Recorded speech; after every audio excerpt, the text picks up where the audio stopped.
Howdy y'all, and welcome back to Country Fried Minis.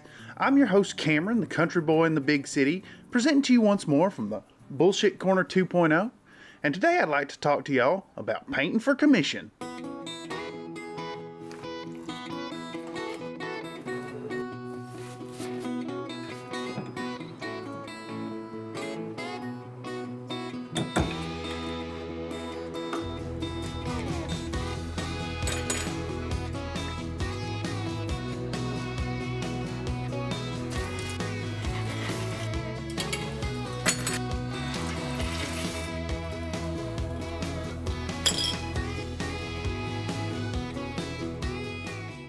As promised by my commission offer over on Fiverr, every order is going to begin as STL files sliced and sent over to my 3D printers.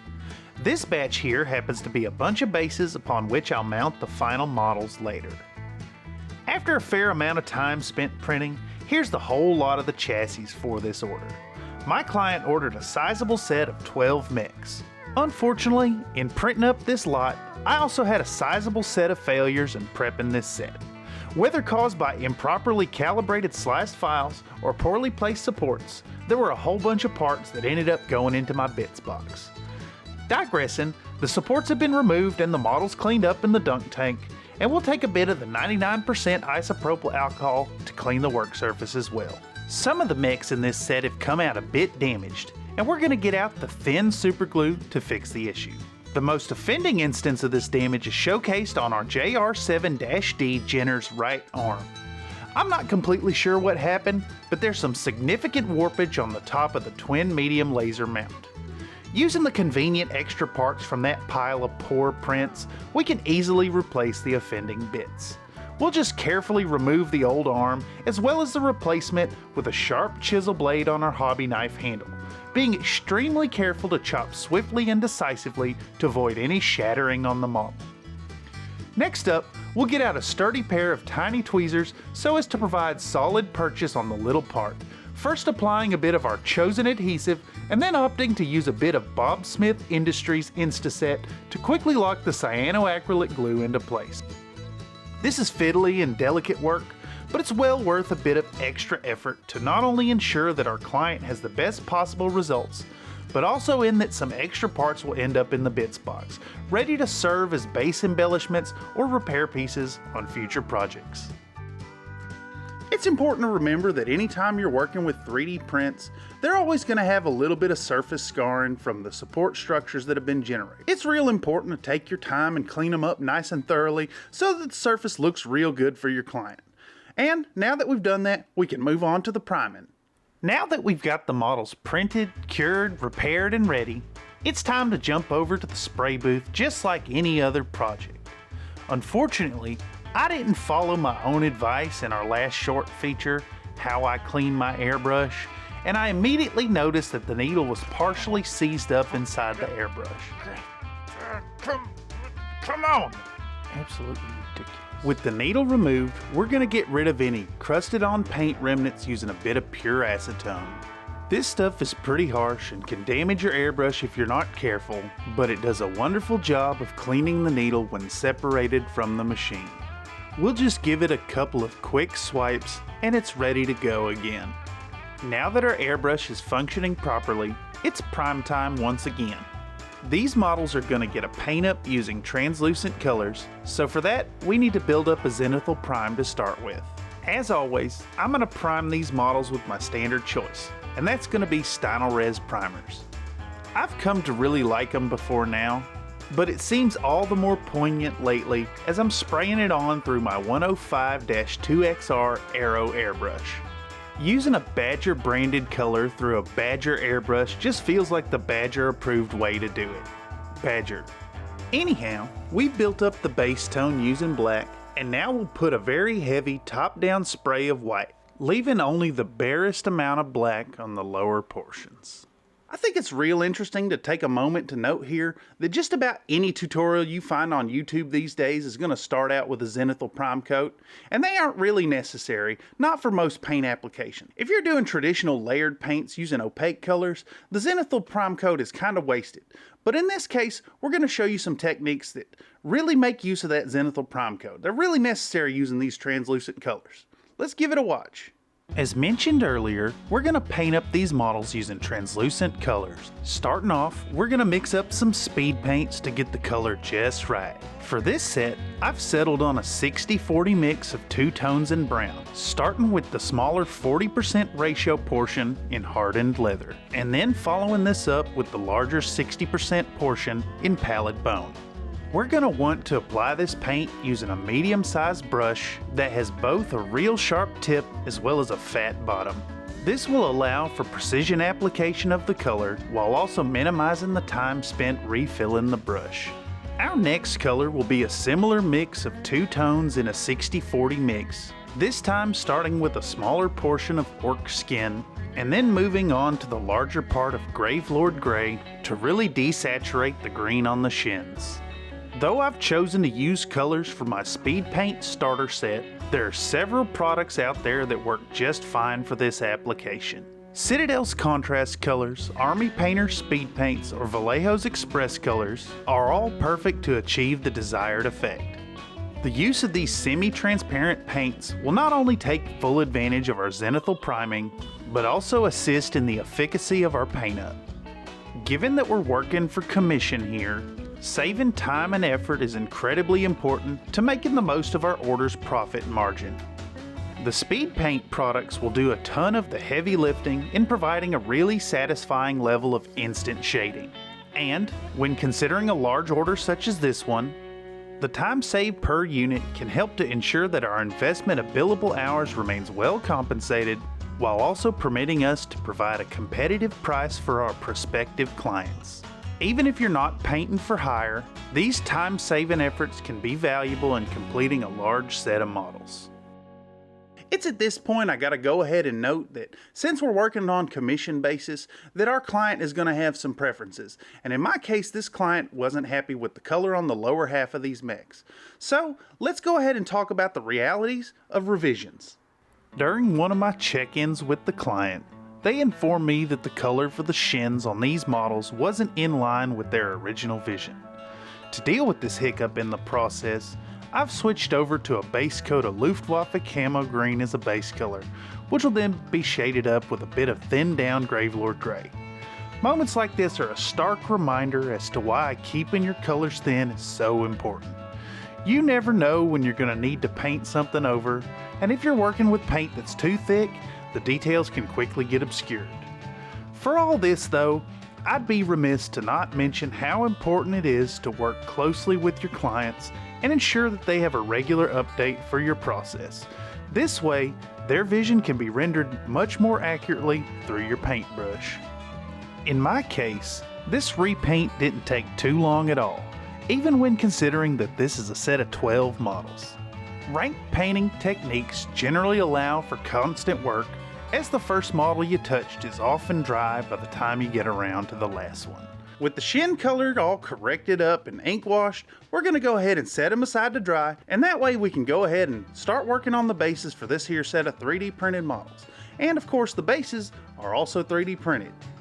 My bases ended up coming out a little less than perfect and needed some aggressive sanding to get the sides corrected. Unfortunately, I didn't have time to print out a better set while working on these mechs. Normally, I'd have the bases ready to go to get paint about the same time as the models, but since I was flying by the seat of my pants on this commission, racing a deadline, I had the bases printing out while working on the chassis themselves. Once cured and sanded, they were quick to prime up using some Stynylrez Black, skipping the zenithal coat this time around.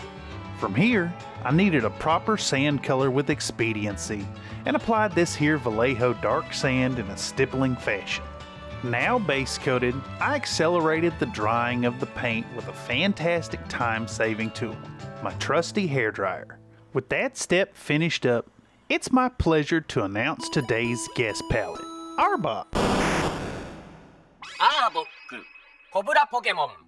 Abaku here is going to hold on to some crazy glue for us so we can attach the mechs to their newly base-coated bases.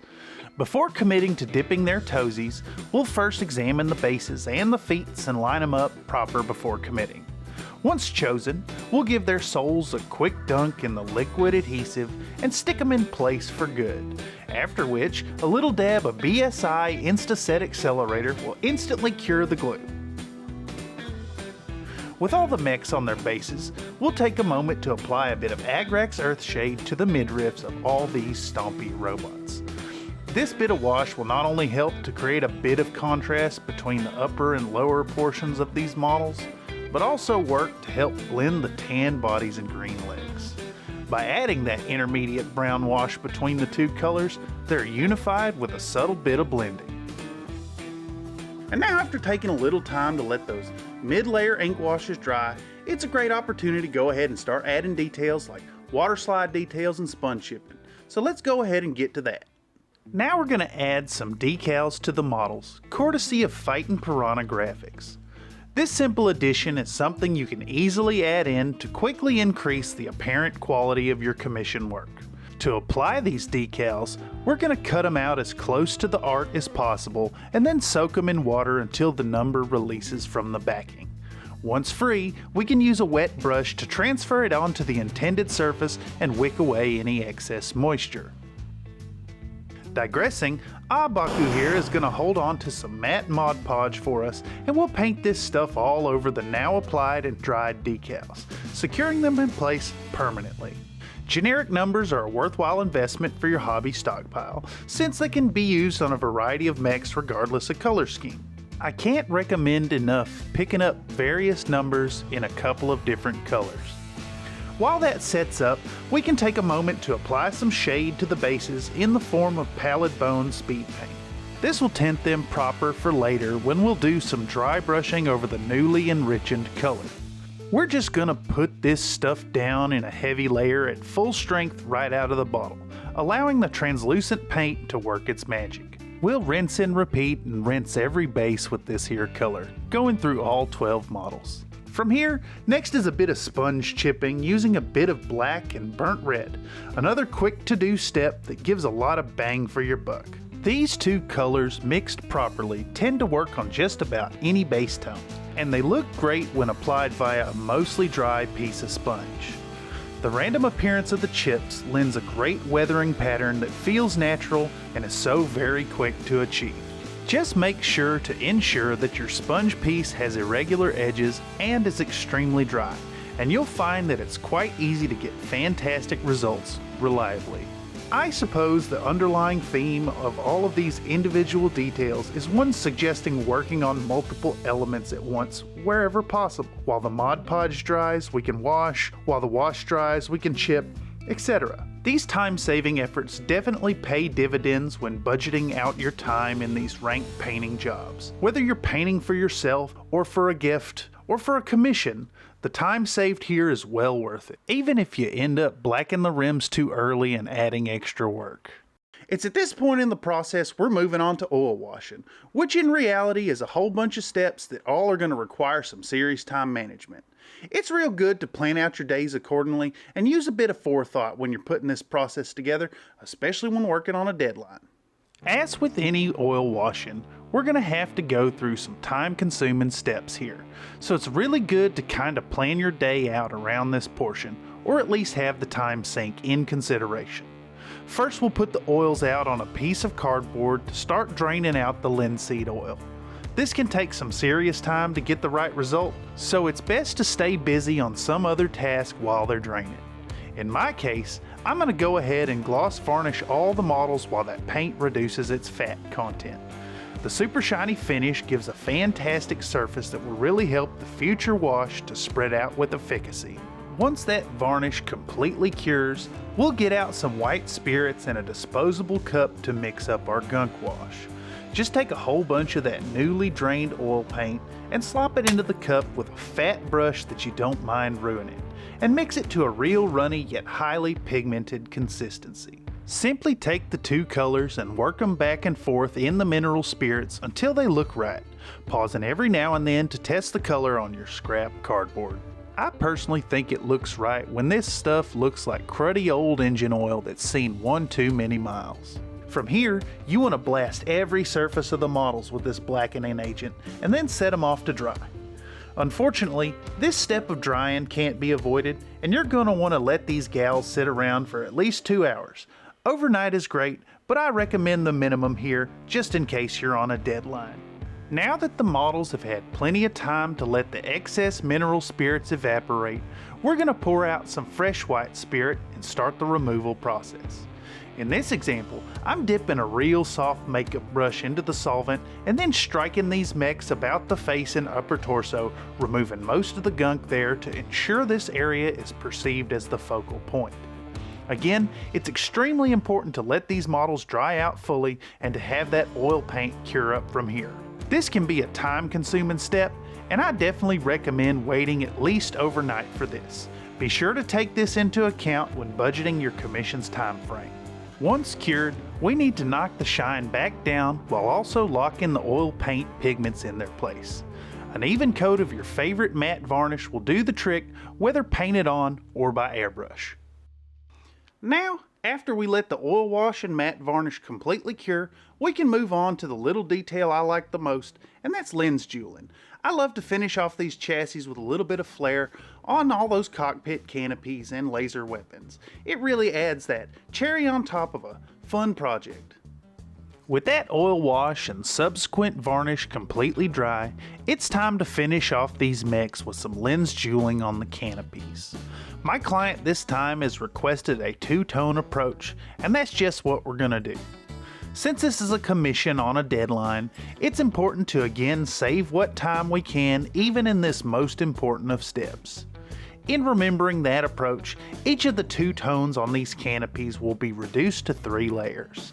We'll start out with a thin base color, Calidor Sky and Mephiston Red respectively, applied on either side and feathered into the very middle. The Calidor Sky side is going to get brightened up with a bit of Liquitex white ink. 1 drop added at first and applied in a smaller area than the base tone.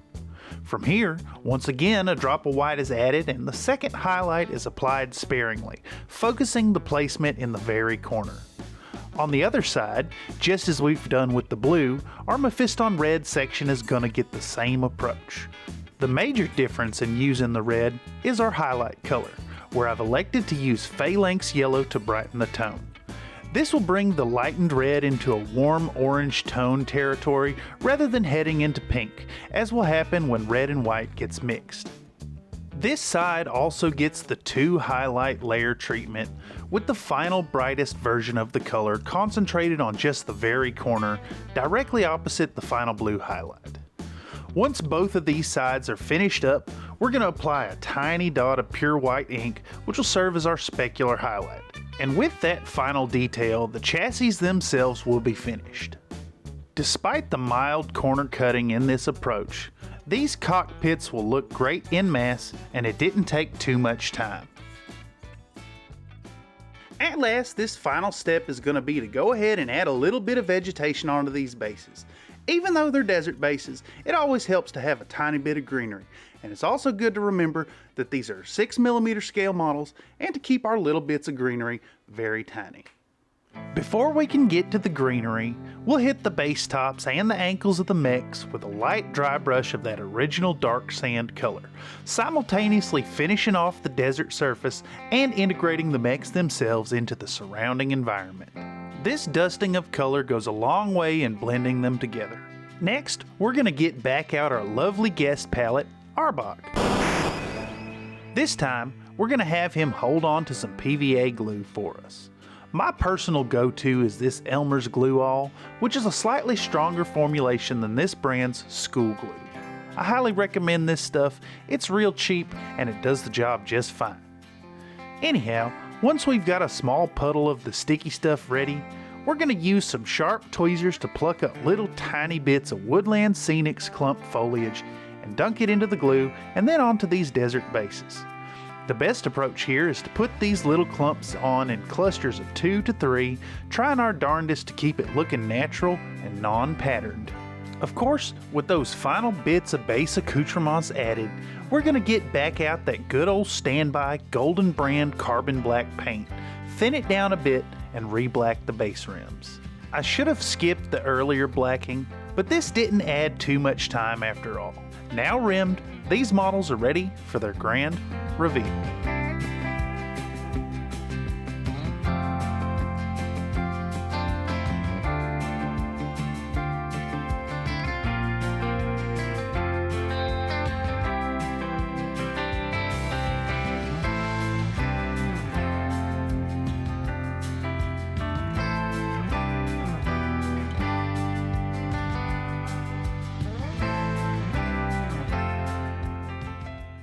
With that last step, all that's left to do is pack them up and ship them out. I'm not going to cover putting a box together here on the channel today, but if it's something you'd like to see, let me know in the comments down below, and perhaps I'll put together a shorts feature showing you how to pack your model securely if you'd like to take on some commission work yourself. Furthermore, if you'd like to get your hands on your own set of painted mechs, painted up by yours truly, just check out the link to my gig in the description down below. I've got some really good prices on the standard tiers down there, and I can handle custom commissions as well. Further, for all Country Fried Minis enthusiasts who watch this video, if you click the Contact Me button in the gig and send me a request as to what you want, I can work out a custom deal and I'll toss you a 20% discount over the retail price of my gig. It's even good for custom offers as well at any size. I'll keep that offer open indefinitely. Just let me know from your message in the Contact Me section that you'd like to claim the 20% offer that's been offered in this here video. In the end, I want to thank y'all for coming through and watching this here video today. I haven't been working on videos as much as I'd like to lately because I've been real busy with these commissions as well as some tournament preparation. Still, I'd like to keep putting out this full-length content to keep y'all satisfied with this fine content here in the Bullshit Corner 2.0. If you like what you've seen today, go ahead and toss us a like and maybe toss us a subscription as well. I really like it when those numbers go up. I don't really know what it is about it, but it sure is a lot of fun and feels somehow rewarding. Digressing, I want to thank y'all once again for stopping by today. And of course, as always, I want you to remember to be happy while you're painting. Take it easy, fellers. See you around next time. Furthermore, if you'd like to get your hands on your own set of mechs, Furthermore, if you'd like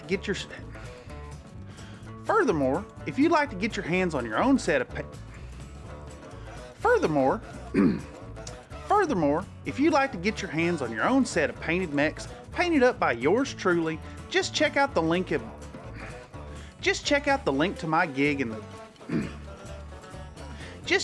link to my gig in the description down below.